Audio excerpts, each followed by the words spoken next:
오늘 꼴찌가 되지 않으려면 이러한 제목으로 은혜를 나누고자 합니다. 근데 사실 오늘의 주제는 은혜입니다. 바로 천국의 색다른 계산법인 은혜. 구체적인 제목은 꼴찌가 되지 않으려면. 영국에서 비교 종교 학회가 열려서 전 세계의 종교 전문가들이 모여서 기독교의 독특한 특성이 무엇인가 토론을 벌이기 시작했습니다. 하나하나 답을 지워가면서 여러 가지 답을 하나씩 지워가면서 계속 토론을 벌였어요. 성육신? 이거는 인간의 모습으로 변한 이야기는 다른 종교도 있는데, 부활? 죽은 자가 환생하는 것도 부활로 친다면은 다른 종교도 있는데, 한참 토론이 진행되고 있었어요. 그때 루이스가 크게 외칩니다. 뭐 그리 고민하십니까? 은혜 아닙니까? 은혜. 하니까 전부 다 말문을 막히다가 그렇지, 은혜, 놀라운 하나님의 은혜. 참수자들은 모두 같은 결론을 내릴 수밖에 없었어요. 은혜. 하나님의 사랑이 값없이 조건 없이 우리를 찾아온다는 이 개념, 이 은혜는 인간의 모든 본성과 정반대되는 것입니다. 불교의 그 고행, 힌두교의 그 업보, 유대교의 율법, 이슬람교의 그 행위, 모두 노력으로 인정받는 길을 제시하고 있습니다. 그러나 감히 하나님의 사랑을 무조건적으로 만드는 것은 기독교 뿐이구나. 이게 복음이구나. 예수님께서도 신구약을 관통해 보면 전부 다 은혜에 관한 곳곳에서 은혜를 언급하셨어요. 특별히 예수님이 얼마나 은혜를 많이 언급하셨습니까? 선인이나 악인에게 똑같이 비추는 햇빛, 심지도 않고 거두지도 않는데도 먹고 사는 새, 홀로 피는 들꽃들. 은혜에 대해서 다 얘기를 하면은 은혜로 가득한 세상을 우리 주님께서 보여주셨어요. 그리고 심지어 당신께서 십자가에서 마지막 돌아가시 직전에 그 우편에 달린 강도에게, 이 십자가에 달린 강도는요, 그냥 두려움에서 그냥 벗어나고자 그냥 구하는 것을 알면서도 그를 용서하시고 천국으로 인도하신 거예요. 이 강도가 앞으로 성경을 공부할 것도 아니고 교회에 나갈 것도 아니고 자기에게 피해를 준 사람들에게 찾아서 죄를 빌 것도 아니었어요. 단순히 예수님, 당신의 나라에 들어갈 때 나를 기억하소서 말한 것뿐이에요. 그런데 예수님께서 오늘 네가 나와 함께 낙원에 있으리라. 이것이 은혜가 아니고 무엇입니까? 우리의 행위에 달린 것이 아니라 하나님이 하신 일에 달려있다는 것을 보여주는 충격적인 사건이죠. 은혜. 제가 그래서 예수 영접 모임에도 천국에 가려면 어떻게 하면 될까요? 하면 대답이 대부분 같아요. 착하게 살아야죠. 착하게 살아야죠. 그럼 얼마만큼 착하게 살면 됩니까? 답이 없어요.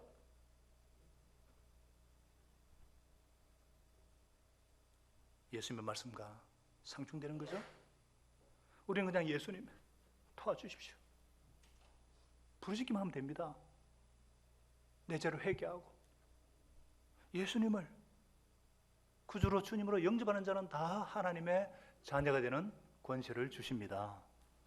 착하게 살아서 천국 가는 것이 아니라 하나님의 자녀가 되었기 때문에 가는 것이죠. 천국은 세상 법칙과 전혀 다릅니다. 천국은 전혀 색다른 계산법이 적용되는 곳입니다. 은혜의 세계에는요, 자격, 공로라는 말 자체가 소용이 없습니다. 할렐루야. 그래서 오늘 예수님은 하늘나라, 천국은 포도원 주인과 같다 말씀하고 계십니다. 천국의 사고 방식을 가르쳐 주십니다. 저와 여러분이 오늘 말씀을 통해서 천국의 사고 방식, 성경적인 천국관, 천국의 색다른 계산법을 깊이 배우고 예수님의 말씀에 순종함으로 우리 각자의 삶의 자리에서 천국을 맛보고 천국 백성의 삶을 사는 복된 인생들이 되시기를 예수님의 이름으로 축원합니다. 그러기 위해서는 먼저 사고를 바꾸라. 다 같이요. 사고의 변화를 받으라. 생각의 변화를 받으라. 이렇게 말씀하십니다. 사고 방식이 바꿔야 된다는 거예요. 천국에는 아주 독특한 천국만의 사고 방식이 있다는 거예요. 하나님의 사고 방식을 가져야 된다는 거예요. 그래서 1절 2절을 다시 한번 보겠습니다. 하늘나라 천국은 자기 포도원에서 일할 일꾼을 고용하려고 이른 아침에 나간 어떤 포도원 주인과 같다 그랬어요. 포도원 주인과 같다 그랬어요. 그는 품삯을 하루에 한 데나리온으로, 노동자 하루 품삯이 그렇게 한 데나리온이거든요. 오늘날은 10만 원, 12만 원, 온종일 12시간 그런 일꾼들과 합의를 하고 그들을 자기 포도원으로 보냈어요. 자, 이것을 좀 이해하려면 부산 인력시장에 나가보면 됩니다. 인력시장이 곳곳에 있죠. 새벽 5시 전에 가야 돼요. 5시 반부터 6시 출발을 합니다. 보통 건설 노무직이나 공장 일당 알바, 저도 인력시장에서 일해봤거든요.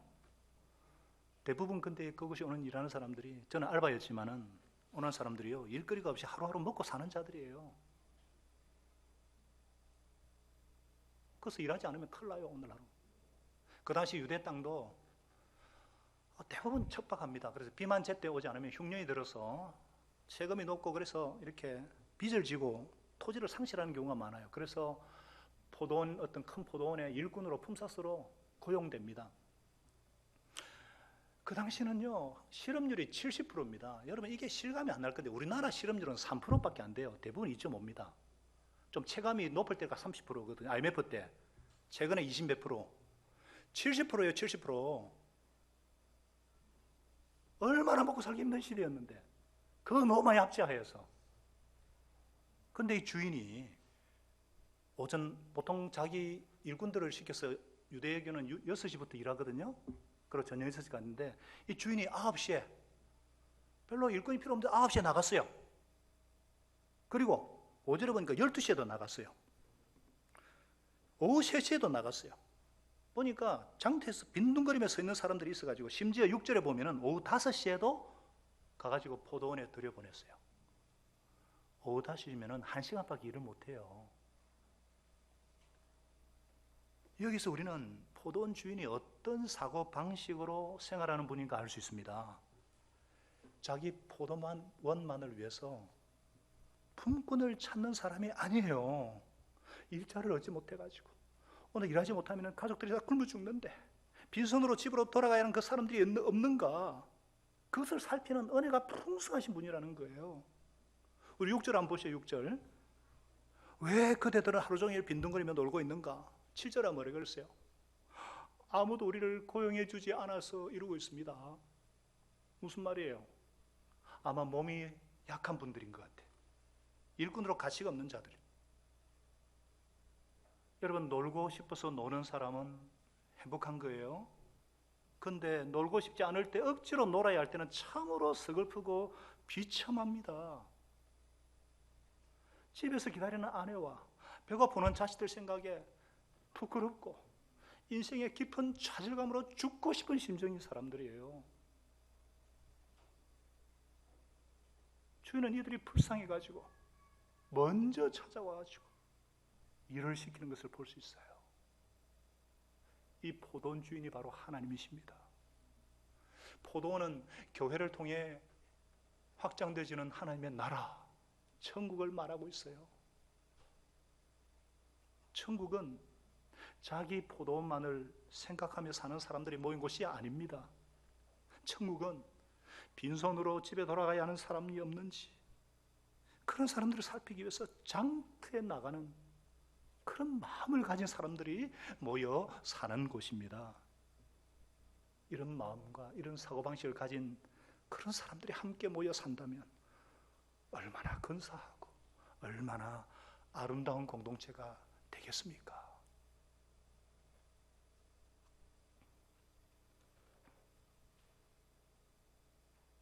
미래로 공동체는 그런 공동체가 되어야 할 줄로 믿습니다. 우리가 이것이 나의 찬송이요 이것이 나의 간증이라 우리 예수로 나의 구주 삼고 성령과 피로서 거듭나고 찬양 부를 때에 그것처럼 우리가 예수님을 구주로 영접하고 하나님의 자녀가 되었으면 새로운 소원이 욕구가 생깁니다. 그 중에 하나가 내 믿음이 좀 자랐으면 좋겠다.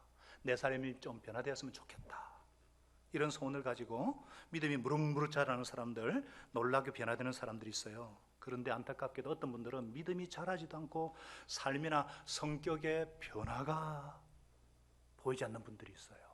왜 그럴까? 왜 믿음이 자라지 않고 변화되지 않을까? 여러 가지 이유가 있겠지만 가장 중요한 이유 중에 하나가 사고방식이, 가치관이 변하지 않아서 그렇습니다. 우리가 예수님 영접해서 하나님의 자녀가 되었으면 하나님의 자녀답게 천국의 사고방식으로 생각해야 되는데 여전히 예수 믿기 전에 사고방식, 예수 믿기 전에 세상 사람들처럼 그것을 유지하고 있으니까 믿음이 자랄 수가 없고 삶이 변화될 수가 없는 거예요.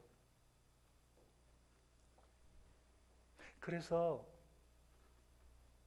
우리 생명상 공부하시면 아시겠지만 마지막에 헌신에 대해서 배울 때에 로마서 12장을 언급하지 않습니까? 헌신할 때 로마서 12장 2절에 뭐라 그랬습니까? 우리 다 같이 한번 읽겠습니다. 시작.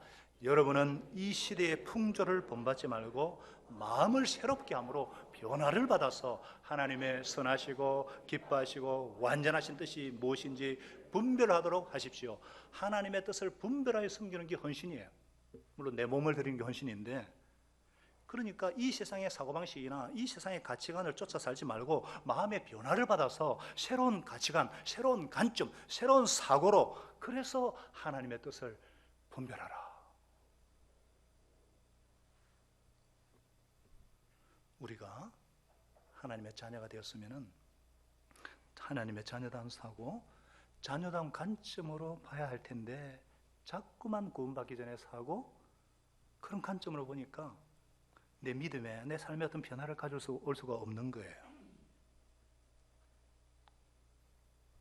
오늘 예수님께서 천국의 사고방식으로 변화되어라. 그러면서 이제 자, 하루 일과가 다 끝났어요. 이제는 일당을 계산할 때입니다. 와, 이때가 제일 기쁠 때예요. 제가 동네 칸츄리 클럽에서 일해봤고 그럼 일당 받을 때 진짜 기쁘더라고요.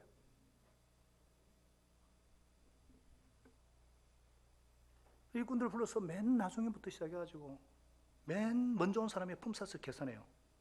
그런데 9절에 먼저 오후 5시쯤부터 일한 사람에게도 한 데나리씩을 받았습니다.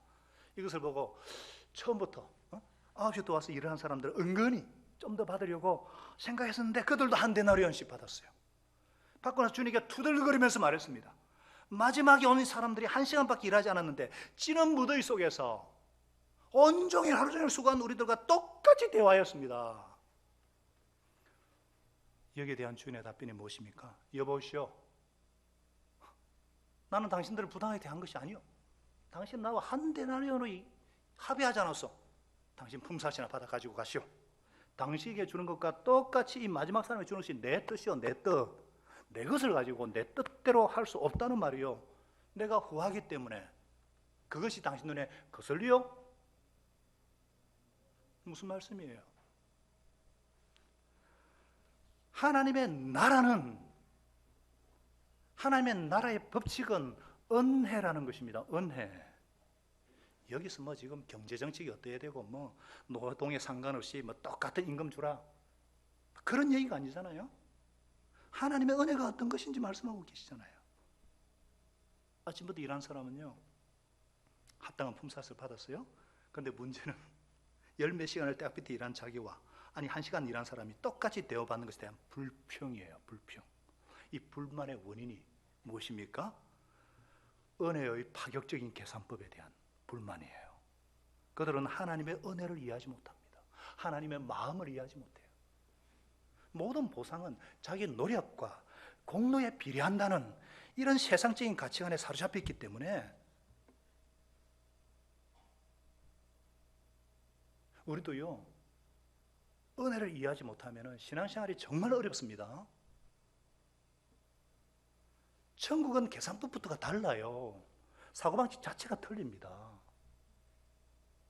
은혜는 선물로 받는 것이지 노력의 대가로 받는 것이 아닙니다. 예를 들어서 많은 분들이 예수 믿기를 참 주저하는 거, 예수 영접하기를 주저하는 것 중에 하나가, 그렇게 구원받은 것이 좋다면은 내가 뭔가 대가를 지불하고 뭔가 희생을 해야 할 것 같거든요. 근데 그냥 자기 잘못을 뉘우치고 예수님을 주님으로 영접하면 된다, 이러니까 못 믿는 거예요. 일생 동안 배운 게 뭡니까? 부지런한 새가 벌레를 잡아먹는다. 세상에 공짜는 없다. 모든 일은 나하기에 달려있다. 어떻게든 슛을 넣어야 된다. 수고 없이는 소득도 없다. 돈 낸 만큼 찾아 먹어라. 뭐 그런 거 아니에요? 세상 다 그런 거 아니에요? 그런 공식에 따라서 살아왔고 그런 대가를 치러야 한다는 건데, 아니 예수 믿기만 하면 된다 그러니까 이건 뭐 이해가 되지 않고 잘 믿어지지 않는 거예요. 근데 여러분, 저와 여러분이 구원받기 위해서 누가 대가를 지불했습니까? 누가 대가를 지불했어요?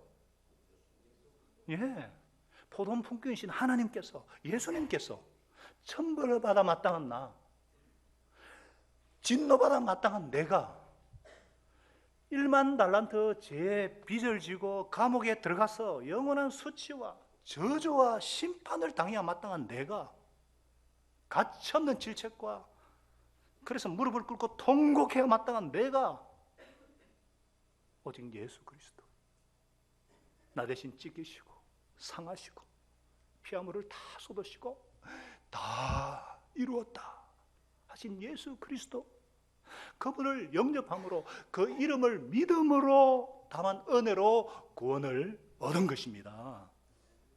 이 은혜는 하나님의 선물로 받은 것이지 내 자격으로, 내 노력으로, 어떤 내 공로로, 대가로 받은 것이 아니에요. 오직 예수님의 공로 때문에, 예수 이름의 권세를 믿는 믿음 때문인 줄 믿습니다. 그래서 예수님을 정말 믿고 회개하고 예수님을 영접함으로 구원받았고, 예수님을 영접한 이후에도 이 은혜의 법칙을 이해하지 못하면 신앙생활이 어려워요. 믿음이 자라지도 못하고요, 삶이 변화되지 않고요, 남들에게는 굉장히 비판적인 사람이 되는 것입니다. 은혜란 하나님의 사랑을 더 받기 위해서 내가 할 수 있는 것이 아무것도 없다는 데서 출발해요. 또 그 무엇으로도 하나님의 사랑을 약화시킬 수가 없는 거죠. 이 놀라운 하나님의 은혜, 이 풍성한 은혜를 누리기 위해서는요,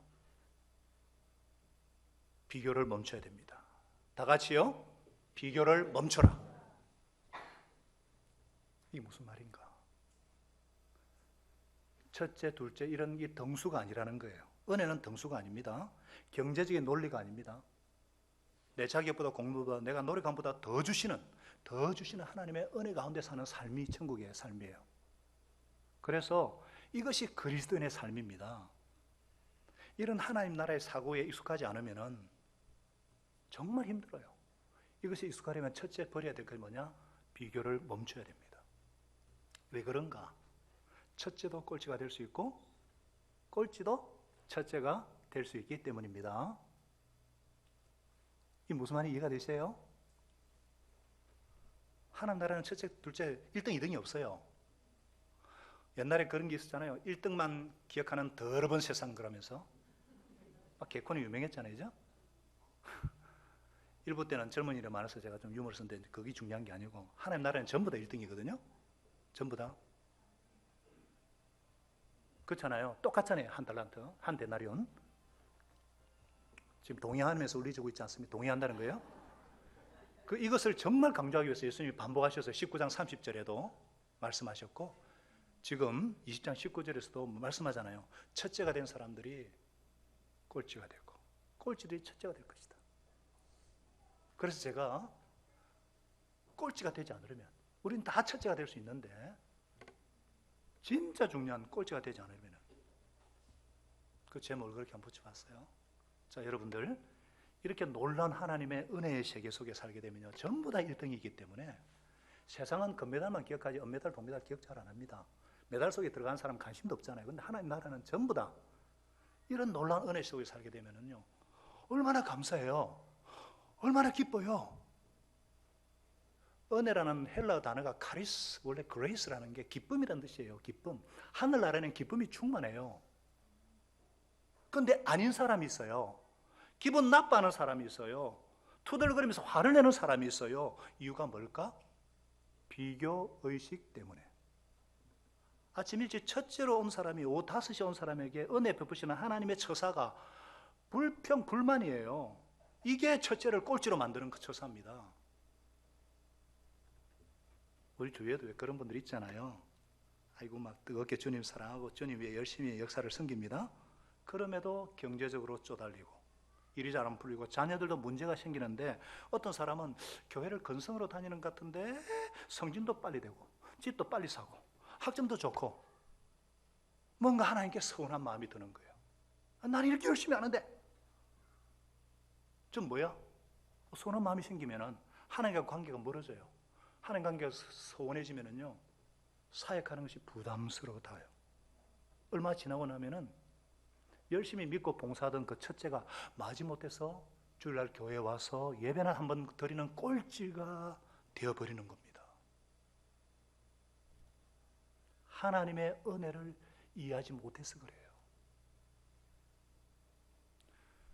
정말 하나님 없이 하나님 모르고 벌레같이 살다가 죽음 멸망마땅에 마땅한 나 같은 자를 구원하신 주님, 용서하시고 어렵다 하신 주님, 그 은혜에 감격해가지고 감사해서 은혜에 감격한 분들은요 주님의 은혜에 정말 뜨겁고 주님의 사랑을 감사하고 그래서 열심히 봉사도 하 이런 분들은 열매도 풍성해요.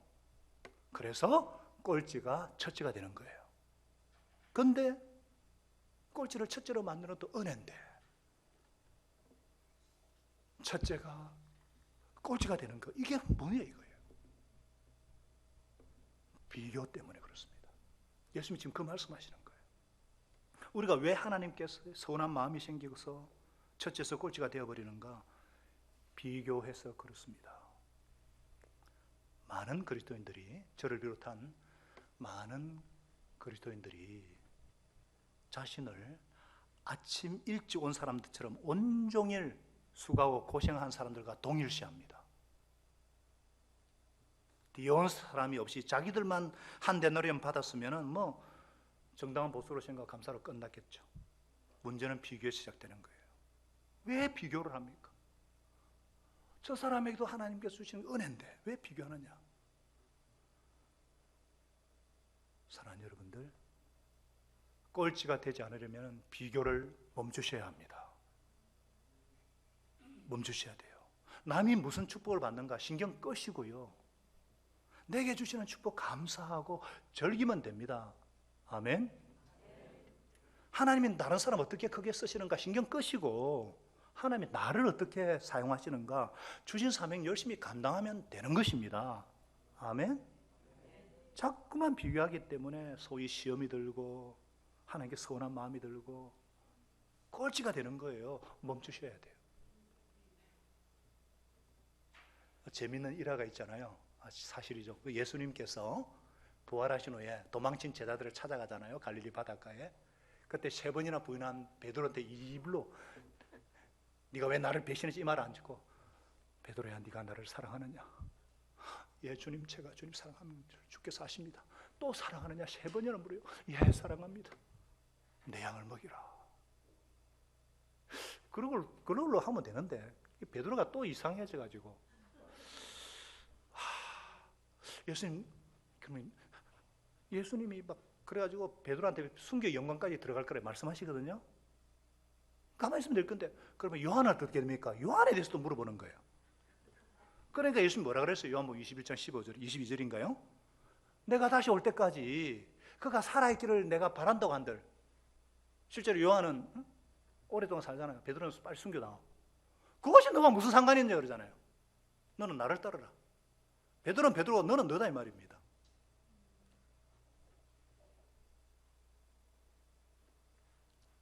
하나님께서 내 인생의 주인이시고 온 우주에 나 한 사람밖에 없는 것처럼 관심 가지시고 사랑하시는 거 믿으십니까? 마찬가지로 하나님께서 내 지체, 이웃도 이 우주에 한 사람밖에 없는 것처럼 관심 가지시고 사랑하는 거 믿으십니까? 그렇다면 나를 향한 하나님의 계획이 있고 그 사람을 향한 계획이 있어요. 나를 쓰시는 방법이 있고 그 사람을 쓰시는 방법이 있어요. 나를 축복하시는 복 주시는 방법이 있고 그 사람에게 복 주시는 방법이 있어요. 나를 훈련하시는 하나님의 방법이 있고 그 사람을 훈련시키는 하나님의 방법이 있어요. 왜 비교하세요? 저 사람은 저런 복을 받을 자격이 없는데 왜 판단하세요? 나보다 신앙 경력도 짧은데 무슨 목자라고? 꼴찌되게 만드는 생각이에요. 우리는 누구나 예수님이 나의 주인이지 않습니까? 나의 주님이고 나는 예수님께 착한 종이잖아요. 그러니까 신경 끄세요. 존말할 때 신경 끄세요. 저도요, 하나님 이걸 굉장히 훈련하셨고 저도 지금은 나의 하나님, 나의 예수님, 여기까지 인도하신 에베네셀의 주님, 세상 끝날 때에 함께 하신 임마누엘의 주님이 계셔요. 비교하지 않아요. 정말 감사해요. 나 같은 자에게 베풀어 주신 은혜를 생각하니까, 나를 사용해 주시는 은혜를 생각하니까 그냥 감사한 거예요. 저와 여러분이 이웃과의 비교를 멈추고 하나님께 내게 주신 축복을 감사하면서 사시기를 예수님의 이름으로 축원드립니다. 꼴찌가 되지 않으려면요, 또 하나 경계해야 되는 게 있어요. 질투심을 경계하라. 다 같이요. 질투심을 경계하라. 무슨 뜻이죠? 일찍 온 사람들이 나보다 일을 안 한 사람, 못한 사람에 대해서 똑같이 받는 것에 원망 불평이 생기는 게 뭐냐? 질투 때문이에요. 질투. 자, 15절을 한 번 더 보겠습니다. 내가 내 것을 가지고 내 뜻대로 할 수 없다는 말이냐? 내가 후하기 때문에 그것이 당신 눈에 거슬리요? 이 말은 뭐냐? 질투하시오 이 말입니다. NIV 성경에는요, Are you envious because I am generous? 이런 뜻이에요. 내가 관대함으로 네가 질투하느냐? 많은 사람들이 질투 때문에 하나님과 관계가 서운해져요. 믿음이 자라지 않고 꼴찌가 돼요. 문제는 질투 때문에 그렇다는 것을 인정하지 않는 게 문제예요. 왜냐? 질투라는 게 가까운 사람을 통해서 오기 때문에. 이 질투가 얼마나 뿌리가 깊은지 아시죠? 아시겠지만 첫사람 아담과 하와의 자녀 카인과 아벨, 이들의 첫 범죄가 뭐죠? 형이 동생을 살해한 거잖아요. 왜 죽여버렸습니까? 질투 때문이죠. 가인은 농사를 짓는 자가 되었고 아벨은 목축하는 자들, 그래서 하나님께 제사를 드리는데 하나님께서 아벨과 그 제물은 받으시는데 가인과 그 제사를 안 받으셔요. 가인이 몹시 화가 나서 얼굴빛이 달라져서 어떻게 했습니까? 동생을 쳐 죽여버립니다.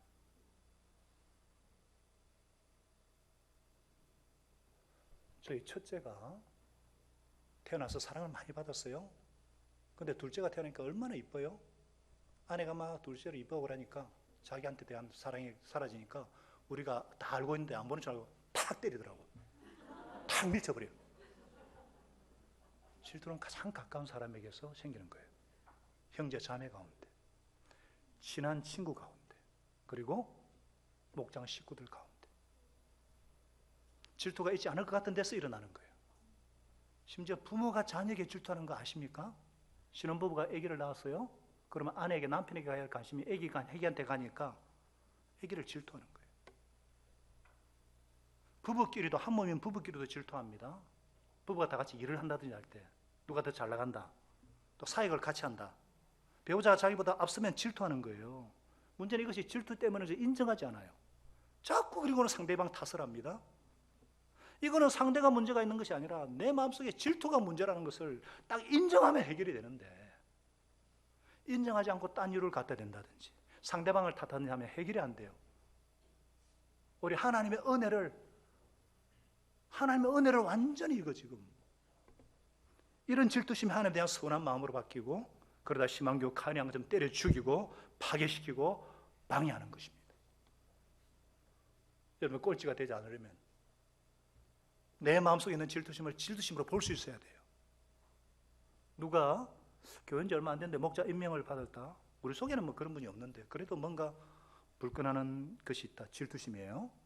교회 생활도 열심히 하지 않는 사람이 기도응답 받았다느니 뭐 행복하다니 간증할 때 저러면 안 되는데, 이런 생각 꼭 질투심이에요. 목장 나눔하다가 막 이렇게 감사를 막 해야 되는데 감사한 그것을 감사하지 못하면 질투심이에요. 우리 마음속에 얼마나 깊은 질투심이 있는지 인정해야 됩니다. 이거 인정하고 하나님께 고백하고 용서받고 그 다음부터 우리 믿음이 자라고 삶이 변화가 옵니다. 이것을 품고 있는 동안에는요 해결이 안 돼요. 그러면 이제 질투심 갖지 말아야지 욕한다고 됩니까? 안 됩니다. 소극적으로 안 돼요. 적극적으로 해야 돼요. 어떻게 하면 되느냐? 다 같이 따라하겠습니다. 이웃의 축복을 함께 기뻐한다. 소극적으로 안 돼요. 하나님께 주신 축복을 야, 1시간 일했는데도 주니까 아이고 얼마나 감사하니. 야, 우리 주인님 정말 좋지 이래야 되는데 같이 적극적으로 즐거워해야 되는데 이게 천국의 사고방식이에요. 그래서 로마서 12장 15절에 뭐라 그랬어요? 다 같이 읽겠습니다. 시작. 기뻐하는 사람들과 함께 기뻐하고 우는 사람들과 함께 우십시오. 이게 천국 백성의 삶의 윤리예요. 우는 사람과 함께 우는 거 비교적 쉽습니다. 그죠? 그러나 기뻐하는 사람과 함께 기뻐하는 거 어려워요? 쉬워요? 어렵습니다. 왜 그런지 아세요? 왜 그래요? 질투심 때문에. 얼마나 인간들이 이기적인지 내 혼자 좋고 내 혼자 잘 돼야 되는데 자연 상태에서는 이거 안 됩니다. 남이 기뻐하는 것 같이 사촌이 논을 싸면 배가 아픈 거예요. 이 자연스러운 거예요. 이게 자연 상태예요. 그러나 하나님의 자녀는 천국 백성은 기뻐하는 사람과 함께 기뻐할 수 있습니다. 왜 그렇습니까? 성령님이 내 안에 계시기 때문에, 성령님이 내 속에 주어지기 때문에, 예수 이름의 권세가 내 안에 있기 때문에 자연스러운 상태는 안 됩니다. 그래서 제가 세례받을 때마다 언제든지 확인하는 것이 그거잖아요. 예수님을 주요 그리스도로 고백했으면 성령님께서 계셔서 주님 뜻대로 살고 싶은 소원도 주시고 그렇게 살 수 있는 능력을 주심을 믿습니까? 아멘. 이렇게 묻는 이유가 뭐예요? 인간적으로 살 때는 되지 않던 것이 이제는 성령님이 내 안에 계셔서 새로운 욕구와 새로운 능력을 주셨기 때문에 된다는 거예요. 할렐루야. 이게 성령의 열매죠. 성령님께서 주시는 능력 중에 하나가 갈라디아서 5장 22절에 뭐라고 그랬습니까? 사랑과, 성령 열매는 다 같이요. 성령 열매는 사랑과 그다음 뭐예요? 기쁨. 요것까지 합평 쭉 나오는데 생명상 공부하시는 분은 아시겠지만 이 말하는 사랑은 기쁨은 무슨 기쁨이냐? 마음속에서 우러나오는 기쁨도 해당되지만 남과 더불어 누리는 기쁨입니다. 성령 열매는 전부 다 관계에서 오는 거예요. 혼자서 얻는 게 아니에요. 화평도 그렇잖아요. 남과 더불어. 사랑도 혼자서 사랑할 수 없잖아요. 진짜 성령 열매는 남과 더불어 누리는 기쁨이에요.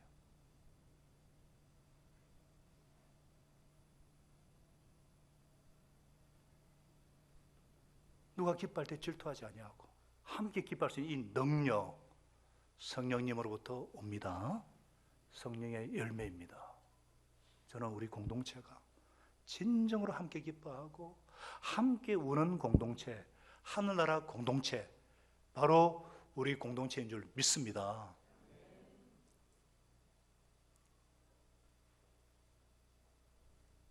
은혜가 되지요? 오늘 은혜가 되지 않습니까? 꼴찌가 되지 아니하고 우리 믿음이 더 이상 자라지 않고 변화가 멈추는 이것에서 벗어나기 위해서는 은혜를 당연시 여기면 안 됩니다. 다 같이요. 누리는 은혜를 당연시하지 않는다. 무슨 말이에요? 왜 제가 질문한지 아시죠? 우리가 진짜 은혜를 많이 누리고 있지 않습니까? 여러분처럼 은혜 받은 분들이 어디 있어요? 동의하시죠? 그런데 왜 이걸 당연시, 우리는 내가 받은 은혜가 너무 익숙해서 이걸 너무 당연하게 생각해요. 그래서 감사하지 않고 일하다가 일거리 없어 빈둥거리는데 일할 길을 주시고 한 데나리온까지 주시고 감사한데 그걸 감사하지 않고 남에게 주는 것에 대해서 이게 뭐냐? 이게 은혜를 당연시 하기 때문에 마치 남편이 설거지를 해주고 또 갱년기가 되면 여러 가지 섬겨주니까 굉장히 좋아하다가 하루 안 해주면 갑자기 뽀록통해지는 그런 거. 또 평소에 그 카톡이나 밴드로 생일 축하합니다 막 이렇게 쭉 해다가 한 번 모르고 안 해주면 서운한 거, 그런 거. 은혜가 당연한 것이 되도록 하면 안 돼요. 뭐 어떻게 하면 되겠어요? 우리가 범사에 감사를 해야죠. 저는 월요일이 되면 너무 흥분이 돼요. 그래서 월요일 새벽 기도할 때마다 감사기도. 왜? 우리 주보에 홈페이지에 감사 제목이 쫙 나오거든요. 그때 감사 내용을 쭉 보면은요, 얼마나 감동이 되고 흐뭇한지. 보통 사람이면 그냥 넘길 것을 감사로 표현하고 주님께 올려드리잖아요. 이렇게 매일 혹은 매주 아니면 한 달에 한 번이라도 우리가 성찬식 때마다 감사하지 않습니까? 당연하게 느껴지는 그때가 문제입니다. 우리가 자꾸 첫사랑의 감격 회복하고 싶다 그러는데, 지금은 더 큰 사랑을 받고 있는데도 이게 익숙해져서 그런 거예요. 자꾸 옛날 생각하지 마시고 옛날로 돌아가지 하지 마시고 받은 은혜 감사하시기 바랍니다. 이 하나님의 나라의 사고방식이에요. 하나님의 자녀로서 하나님의 방식대로 이런 관점으로 살면 얼마나 행복할게요? 얼마나 기쁠까요? 근데 이게 쉽지 않아요. 얼마나 어려운지 예수님이 지금 17절에서 뭐라 그랬어요? 19절까지 세 번째로 예수님이 십자가 부활에 대해서 말씀하시거든요. 고난과 죽음 부활을 왜 이렇게 반복하시는가? 지금 세 번째 말씀하는 거예요. 제자들의 사고가 바뀌지 않는다는 거예요. 그 당시는 다윗이 우선으로 오셔서 로마를 깨부수고 다윗이 누렸던 그 풍성한 국가를 세우는 이 정치적 메시아가, 이것에 대한 기대와 소원 때문에 아무리 예수님이 이걸 깨기 위해서, 그런 때는 나중에 오고 지금 먼저 있어야 될 것이 고난받고 먼저 죽임을 당하고 부활해야 될 것이다, 이런 성경적인 메시아관을 그렇게 얘기를 해도 세 번이나 말씀해도 알아듣지를 못하는 거예요. 얼마나 사고가 안 바뀌면 이게 얼마나 힘든지.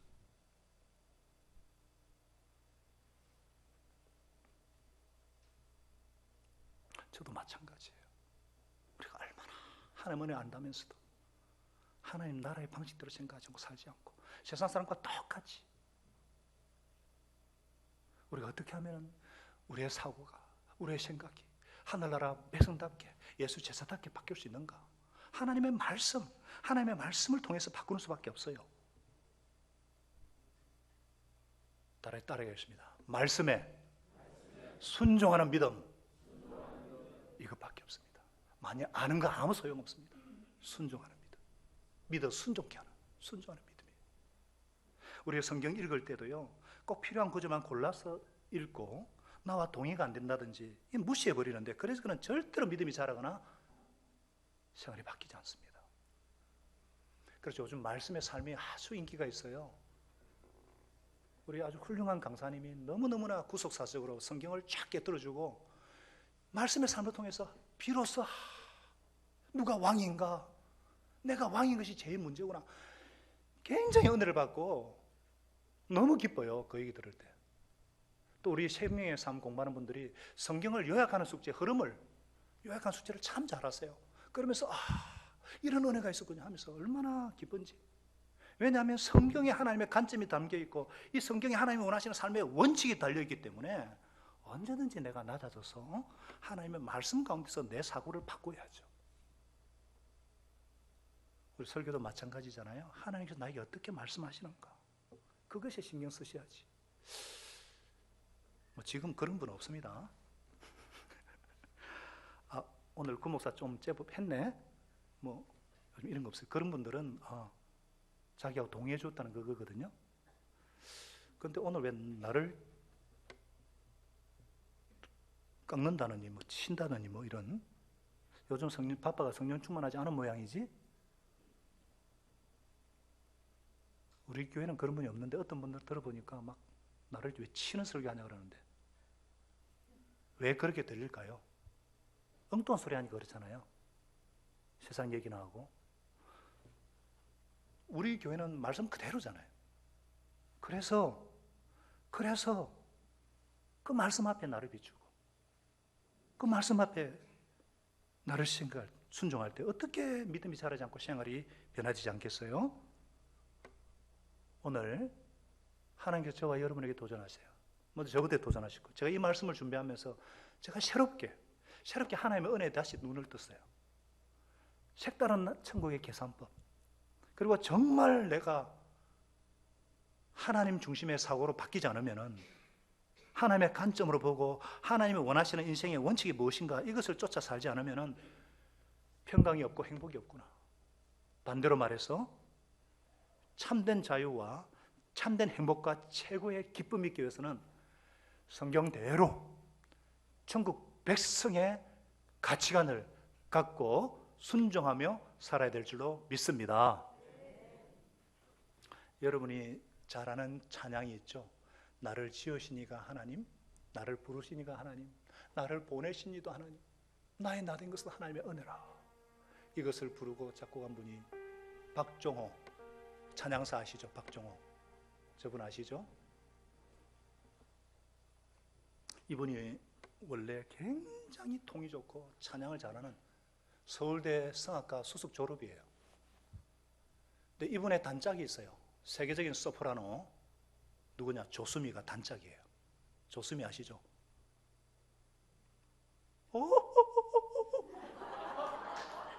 하여튼 근데 이 조수미와 박종호는 선화예고 동기 동창이에요. 조수미 1등, 박종호 2등. 서울대 음대 성악과 조수미 1등 입학, 박종호 2등 입학.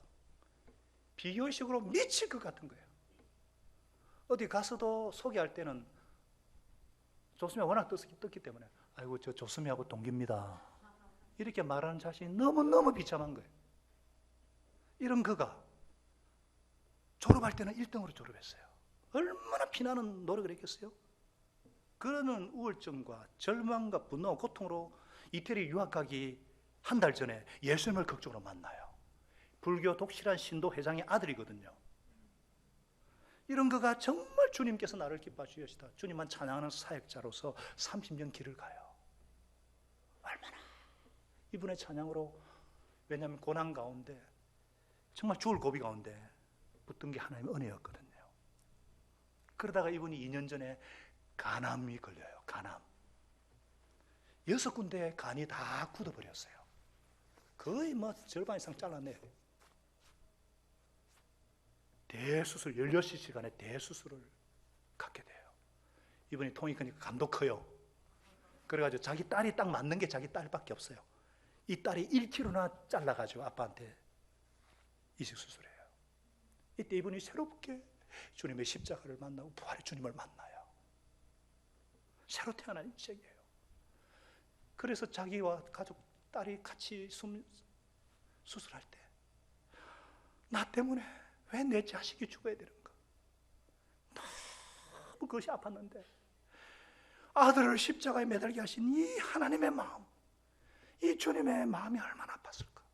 절절히 느껴지면서 이 주님의 은혜가 새롭게, 제가 이번에 간증을 들으면서 얼마나 은혜가 되든지, 이게 하나님의 은혜예요. 하나님의 은혜예요. 비교하지 않고. 천국 가서 누가 상을 많이 받을까요? 어디든지 이분은 생명이 붙어있는 한 달려가서 주님의 은혜를 증거하는 거예요. 찬양하는 거예요.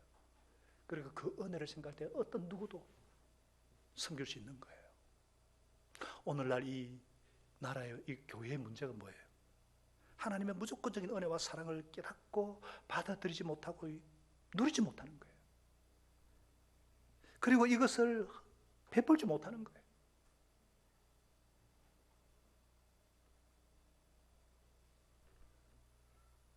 세상은 비은혜로 움직입니다. 세상은 전혀 하나님의 법칙과 상반대대로 움직입니다. 이런 가운데서 저와 여러분이 하나님의 자녀라면, 천국의 백성이라면,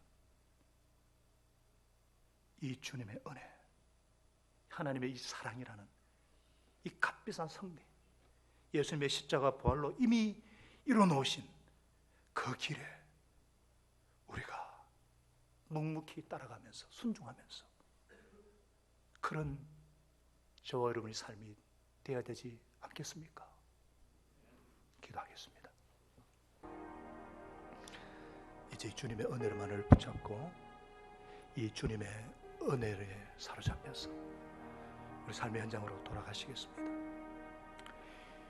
선한 일에 용기를 가지며 악을 악으로 갚지 마시며 연약한 자를 우리 주님처럼 돌보고 병든 자를 찾아보며 곤란당하는 이웃을 우리가 위로하십시다.